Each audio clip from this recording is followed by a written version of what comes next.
The Lantern Rite Festival is back, and with it, everyone is given the choice to obtain one of Liyue's finest 4-star characters.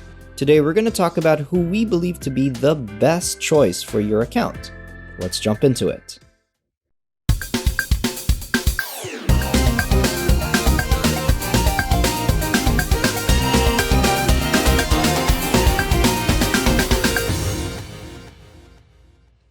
Hey guys, the Super Marin Bros here, and we are excited to discuss our thoughts on the best 4-star Liyue characters for your account. A number of these characters are extremely good, and some even compete and surpass some 5 stars. But before we get started, don't forget to subscribe and hit the notification if you like these guides. A list for those who are pulling their first copy of the character, and a list for those pulling for constellations. Let's begin. Before we start going down the list, you might be shocked to see Xiangling in the invalid section. Isn't she the best DPS in Tevat? However, everyone can get Xiangling for free from the Spiral Abyss, so most people should technically have her by now.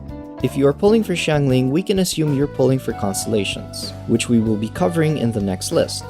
For our single copy list, you can see some familiar faces in the top tier, like Xingqiu and Beto, who are both strong options. If you don't already have them, it's recommended you try to get at least one copy of them. We would argue that Xingqiu is a bigger priority since he is very flexible in many teams. His application is amazing and his off-field single target damage is one of the strongest in the game. Beto, on the other hand, is a very strong off-field AoE DPS, and is considered the main source of damage in most of her teams. However, Beto doesn't perform well against one enemy and she needs a battery like Fischl to function at her best.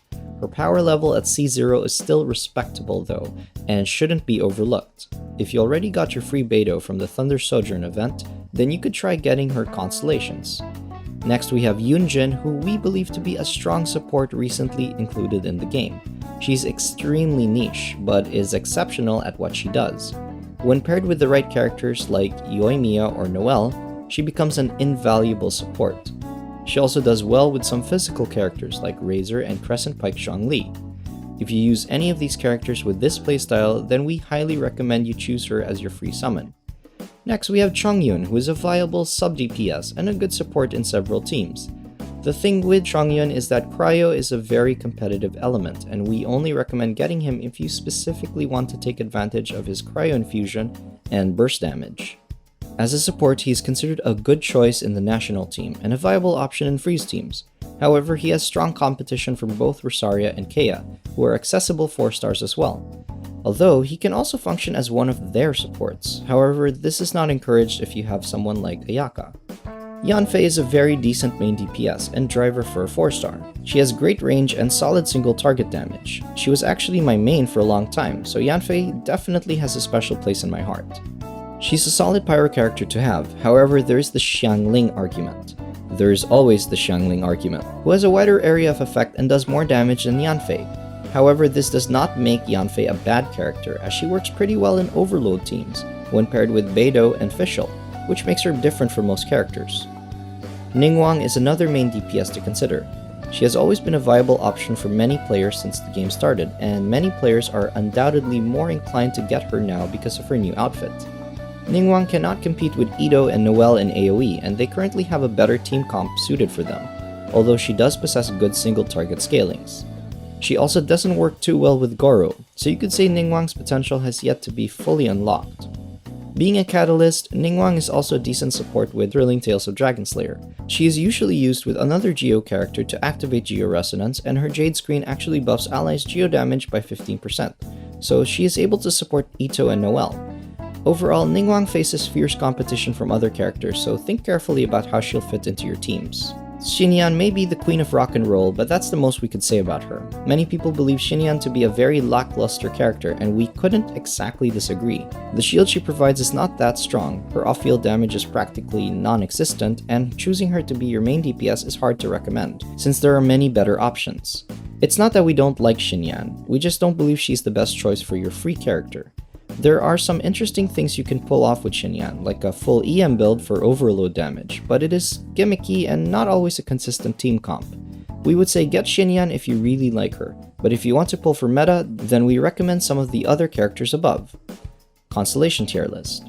We won't be covering every constellation here. Instead, we will mention which constellations you should aim to get. Let's start with the best DPS in Teyvat, Xiangling. Since we assumed you already got your free copy of Xiangling, pulling for any one of her constellations is amazing. Her C1 is good, as it shreds opponents' pyro resistance by 15%. C3 is amazing, since it increases her Pyronado's talent level by 3. However, we would say her best constellation is C4, which increases her burst duration by 40%. We know that her burst is legendary, so having it around longer is downright broken. Past C4, C5 and C6 may seem good, but are not as important in her common teams as Xiangling doesn't snapshot her C6 buff. C5 is 3 talent levels on Guoba, which is good, but we know how blind Guoba can sometimes be. Next is Beto, who becomes extremely powerful with her C2. Her burst allows her to hit 2 targets instead of 1, so this amplifies her damage by a lot. Other than that, C5 and C6 are very good options to consider. They both increase her damage substantially. C5 increases her burst talent level by 3, and C6 reduces the enemy's electro resistance by 15%. Xingqiu's constellations are great. We would say that his C2 is very important to his kit. It increases his burst duration by 3 seconds. After C2, only C3 and C6 are important. C3 increases the talent levels of his burst by 3, and C6 buffs his damage by a lot, improves his hydro application, and helps with his energy issues, which allows you to be more flexible with his builds. Yoon Jin gets much better with constellations, such as her C2, which further increases her ally's normal attack damage by 15%. Her C3 is an amazing choice since it increases her burst levels by 3, further improving her support ability. C4 increases her own defense by 20% when triggering a crystallized reaction, which improves her buff even further. And finally, C6 is the only other constellation worth considering since she buffs her ally's attack speed by 12%. Yanfei has jumped a spot from the single copy list. Her constellations generally improve her damage capabilities, but we argue that it's her C4 that really makes her stand out. She can transition from being a damage dealer to a pure support, thanks to the massive shield she creates when using her burst. This shield is so good that only Zhongli's and Thama's are better. She is also a catalyst user, so she has great options in support catalysts, like the Thrilling Tales of Dragon Slayers, which is a bit hard to use given her energy cost, or the Prototype Amber, which seems to be her best option. A solid choice if you don't have Zhongli and need a good shield bot. As a damage dealer, her C6 is often considered to be her best option. However, her constellations do not greatly improve her effectiveness in overload comps. Chongyun's best constellation overall is easily C2, since it reduces the cooldown of everyone's skills and bursts by 15%. A good constellation for allies with long skill or burst cooldown. His other constellations are useful, such as his C6, which increases his burst damage. However, Chongyun still faces great competition from Kea and Rosaria, who do better in sustained DPS. Ninhuang is plagued by having very plain constellations. C1 is one of her best constellations, which allows her to hit multiple targets when using her normal attacks. Other than that, C2 lets her recast her skill when it shatters, which is kind of hard to control, but can help with particle generation. C6 is her best constellation and significantly improves her damage, but we only recommend getting this if you really love Ninhuang. For Shinyan, she objectively has very good constellations. She just doesn't happen to be the best character to utilize them. Regardless, if you like Shinyan, we would say that her C6 is the only worthwhile constellation, as this turns her into a better physical main DPS, reducing the stamina cost of her charge attacks by 30%, as well as buffing her charge attacks by giving her an attack bonus equal to 50% of her defense. This is a very strong constellation, but is unfortunately on the wrong character. We only recommend pulling her if you love Shinyan and really want to turn her into your main DPS, but remember that there are much better options at the top of this list. And that's all, guys. It's great that the Lantern Rite Festival has returned. I'm personally going to get Yoon Jin, as I already have most of these characters at C6. At last, we can get that one elusive Liyue character we love, or improve them with constellations. Speaking of constellations, we recently made a video on the best low constellation 5 stars in the game. It is super helpful to see, especially if you're thinking about pulling constellations for your Zhongli or Ganyu. See you guys in the next video.